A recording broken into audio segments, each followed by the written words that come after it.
We all just saw that, right? The largest blown playoff game since 1970. 1970.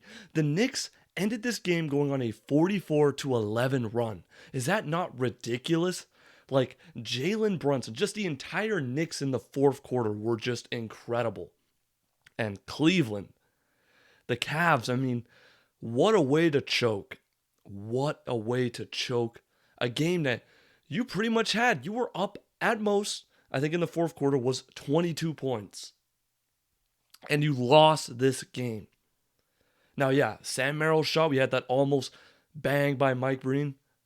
But still, this is just a complete collapse. And I was even saying the Cavs looked they looked good during the first three quarters of this game. And the Knicks, their 3-point shot wasn't falling. They weren't getting offensive rebounds. Jalen Brunson, OG Anunoby weren't playing super incredible. There was a lot of turnovers on both sides. But then the Cavs just completely collapsed. It's ridiculous. How did this happen? I'm watching the TV, seeing Jalen Brunson score 15 points, keeping the Knicks alive. And what did I see on the other end from the Cavs? Brick. James Harden, brick. Evan Mobley, 3, brick. Like, it's ridiculous. Honestly, if you're a Cavs fan, I don't know how you should be livid right now. And if you're a Knicks fan, man, you're loving it. But let's go over this game. Let's go over some of the box score stats. Let's go over, it's just unbelievable to me that this actually happened. Think about it. Last year, game 1 was when the Pacers made their 14-point comeback within the last 2 minutes. The Knicks are now the one to do that, but even bigger deficit. 22 points is ridiculous. Jalen Brunson deserves so much praise. He said he wasn't a star in an interview, I think a week ago. Yeah, you a superstar, Jalen Brunson.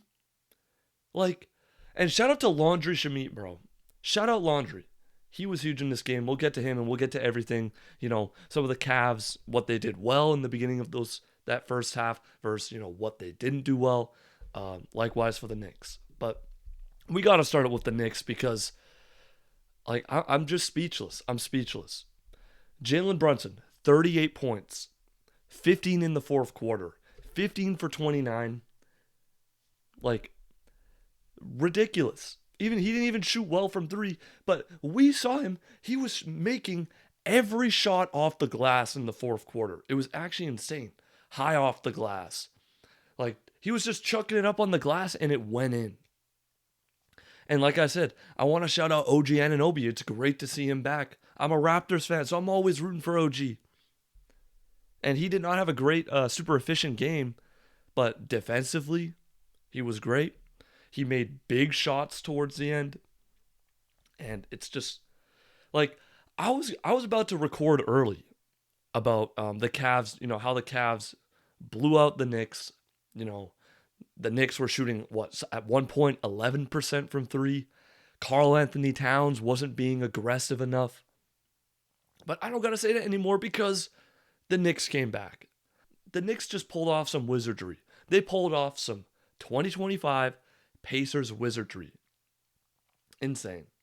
But yeah, Laundry came in, hit 2 big threes, one in the fourth quarter, one in OT, basically to seal the game away. It was fantastic. Laundry Shamit is the second MVP of this game. And even though he only had 9 points, those were the most impactful points of the goddamn game, besides Jalen Brunson, of course. Let's talk about the Cavs. We'll get back to the Knicks, but how did the ball not go to Donovan Mitchell at all in the fourth quarter and in OT? Donovan Mitchell should have been demanding the ball in the fourth quarter. James Harden should not have just had to take the last minute shot clock shot over and over. And yeah, he hit that jumper in the end of fourth quarter, but overall I think that was the only shot he made besides free throws. The only shot. James Harden, 5 for 16.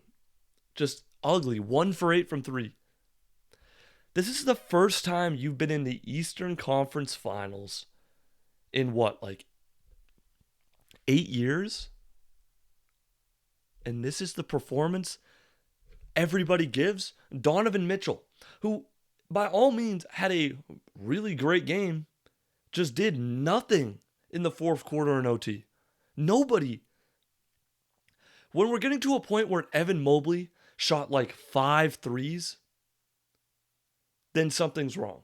And that's credit to the Knicks defense. They were really great at kind of preventing Sam Merrill, Max Strus from shooting the 3 ball. But it's just like, what is happening? Evan Mobley, 2 for 8. Like, how did this happen? How did the Cavs blow this game? Knicks defense, Jalen Brunson, Landry Shamet. That's it. That's everything. It's ridiculous. Honestly, the Knicks are winning this series. Like, this is the type of game that you lose that just crushes you. Crushes your team morale. Because I don't know how you go home after this when you basically had this game. I don't know how you do it. And I was a guy, I think it's going to be New York Knicks in 6. And I was hoping, like, I don't know, maybe it could be more. Maybe it could be 7, hopefully. 7's always a banger. We just got, like, back-to-back bangers, Spurs, Thunder, and Knicks, Cavs, man. Just cinema. It's cinema. And just, I was going to mention how, like, the Cavs shooters, Dean Wade, Max Strus, Sam Merrill. Sam Merrill was pretty great this game. Like, if I just ignore the fourth quarter, the Cavs were playing incredible. They were great, besides all of their turnovers. And this happened multiple times throughout the game where the Cavs would go through stretches. They just couldn't make shots, turn the ball over a ton. And then that happened for, 17 total minutes in the second half? Like Dennis Schroeder, 1 for 9. I already mentioned Harden, Jared Allen, Evan Mobley, 6 for 16.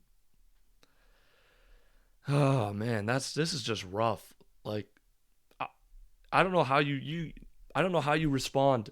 Like, what is Kenny Atkinson, who, by the way, why didn't we call timeout and actually make a play? Why didn't we do that? Yeah, you were very close to winning this game by Sam Merrill, but it didn't happen. There should have been, you got to call timeouts in that situation. Like, you just have to. I mean, this is a devastating loss for the Cavs. And the Knicks, I mean, you're on a new high. You're on a high that you've never been before because you are 3 games away from going to your first NBA Finals.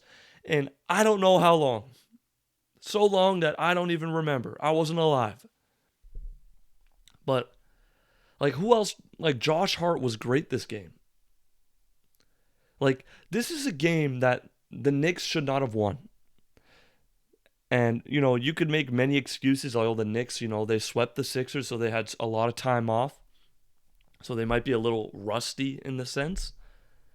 Especially their 3-ball wasn't falling. If the Knicks 3-ball was falling, they would have blown out the Cavs.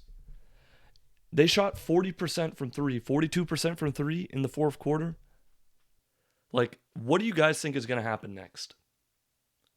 I mean, the Cavs, if they lose game 2, they're going to lose this series. Now,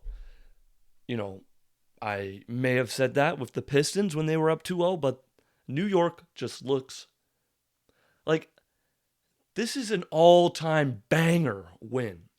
Like I said, largest comeback since 1970. The Knicks have to ride this wave. They're going to ride this wave for the rest of this round of the Eastern Conference Finals. And like I said, Jalen Brunson, And the rest of the Knicks did not have a good shooting game.